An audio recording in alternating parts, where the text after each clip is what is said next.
This is an open letter to the board of directors of Sunrise Kosher, okay, with revenues of over $5 million every year.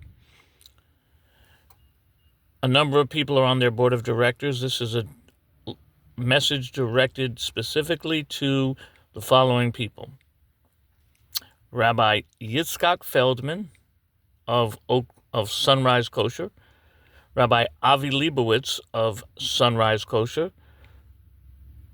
Rabbi Noach Vogel of Sunrise Kosher, as well as Shoshana Welton of Sunrise Kosher, and Rabbi Benzion Welton of Sunrise Kosher.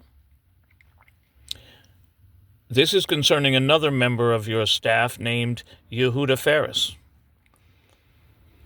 I would like you to take specific notice of this message.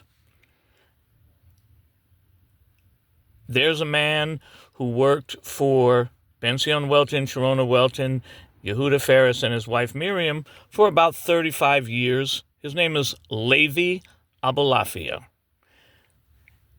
When Rabbi Welton moved to Sacramento, Rabbi Gill took over some grounds, fired Levi Abalafia from a job he had for about 20 years, maintaining some of the Chabad grounds.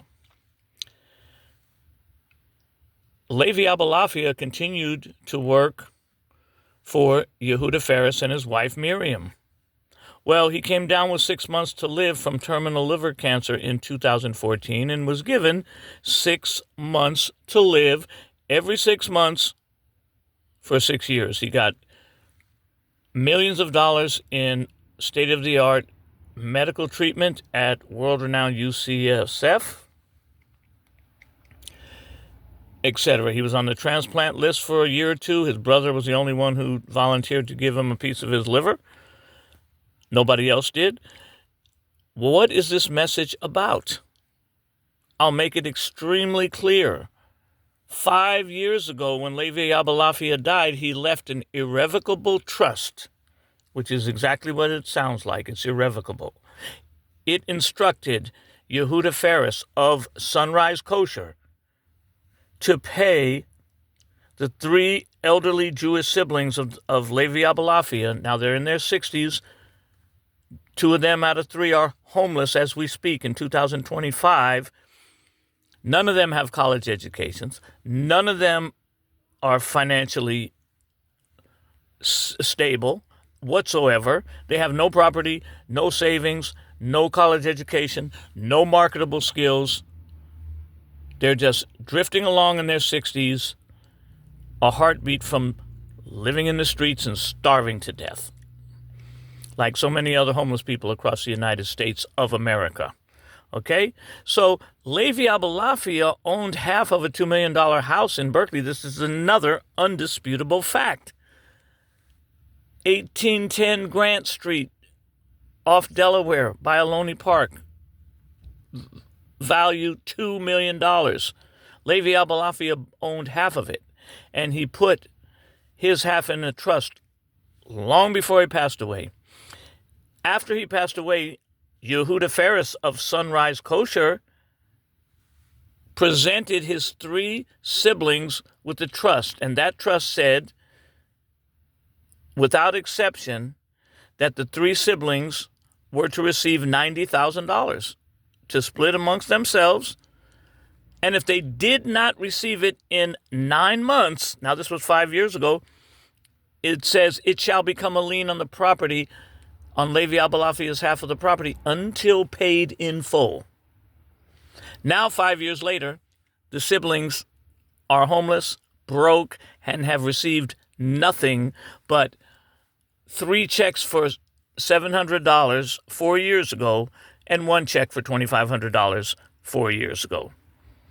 And one of the siblings found $70,000 in cashier's checks in the home, dutifully turned them over to Yehuda Ferris, also found a safety deposit box key, which Ferris claims had $15,000. So there was $85,000 in the trust, plus $1 million worth of real estate in the form of half of a $2 million house.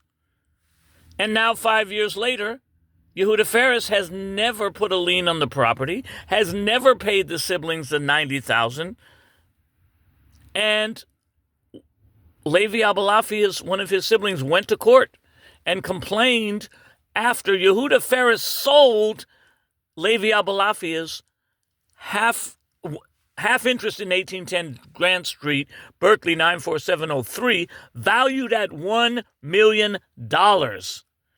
That half of the house is valued at $1 million. And what did Yehuda Ferris do? He sold it out of the trust for $82,000.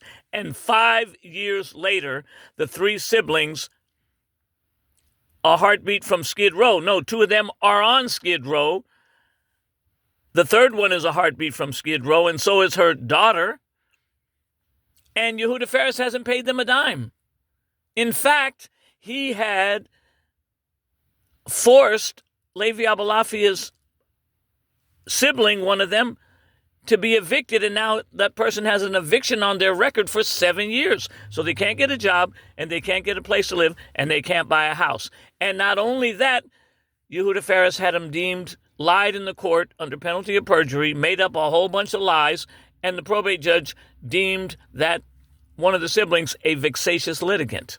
So now, if they were to go to court and prosecute and seek justice and mercy, like Hashem, it's going to be that much more difficult because they've been declared a vexatious litigant. Now, Mitzvah Hashem, they're going to win their appeal. In the meantime, Sunrise Kosher has got someone on their website named Yehuda Ferris who has liquidated a trust worth $1 million in real estate and $85,000, and 5 years later, he had the chutzpah in a mediation in last March of 2024 to tell the three siblings, well, all we got is $50,000, and you got 2 hours to take $14,000 or forget it. That we'll never talk to you again.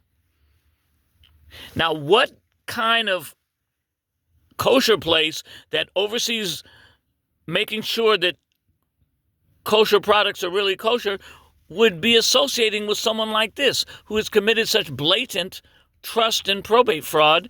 And the living proof is that the three elderly Jewish siblings, 2 of them are homeless, living in the street, doesn't have any money, no skills, no jobs, no education, no parents to support him. And Yehuda Ferris continues to live in a $6 million 5-bedroom mansion in Berkeley by the Claremont Hotel. And in 2020, purchased not only 4 storefronts on University Avenue for a cool $1.9 million, but also bought another house 5 blocks away for another $2 million. And then bought a mansion upstate New York for $1.1 million. Ferris is also the prison chaplain at Fresno County Jail, which commands a minimum of $70,000 a year. His wife is well known to have inherited an incredibly large real estate empire.